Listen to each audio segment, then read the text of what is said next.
does not make sense that Africa can have so many resources, yet Africa still languishes in poverty. We have banks that we don't own.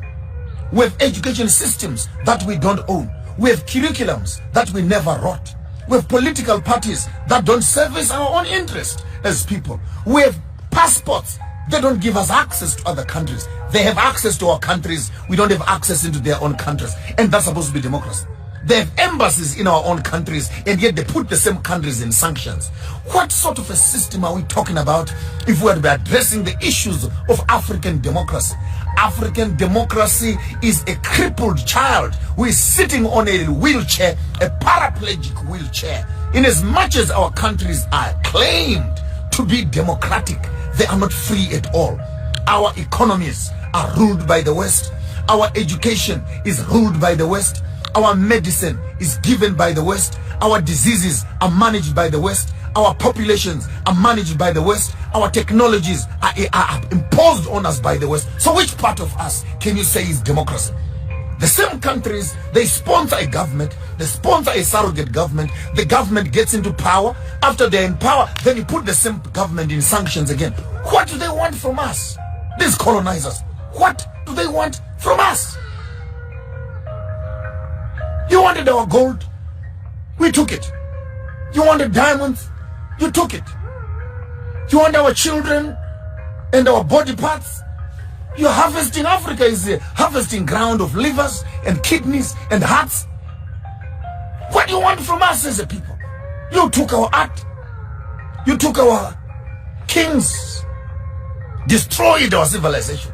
Up to now, 400 years later, the colonizer is still watching to see how much more he can get away and harvest and pull and rape and take away from the African people. And all this comes under a big umbrella.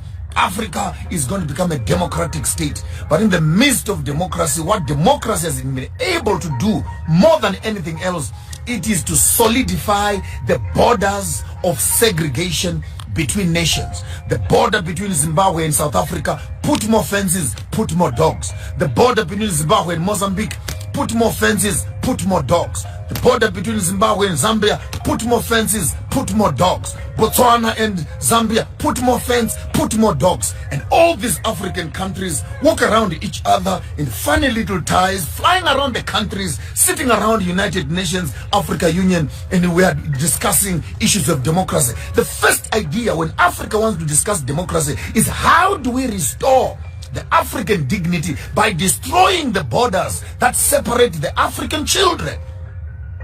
My grandmother is Shangaan, Mozambique, on my father's side. My grandmother is Venda, on my mother's side. My father is Karanga, and my grandfather on my mother's side is Ndebele. So how can you put a border in a passport for me, that for me to go and see my grandmother's houses in Mozambique, I need a passport. To go and see my grandmother in South Africa, I need a passport. I must go to Pretoria first, go to Harare. I can cross the river, the Limpopo River. And this is the form of the democratic Africa that our leaders are constipated with. I'll spill the beans as loud as clear. African democracy identifies a few educated, parodic Africans who become political parties. And they talk in cahoots with the funders, the colonizers. They walk into power not to help the African people, but to look after themselves and maintain the system for the colonizer. So you walk up to me and tell me right now, South Africa is free. We still don't have the Reserve Bank in our hands 25 years later. All the insurance policy companies are white. Black people, we only run funeral parlors and taxis. That's all black people own. Funeral parlors and taxis. Insurance companies are in the hands of the colonizer.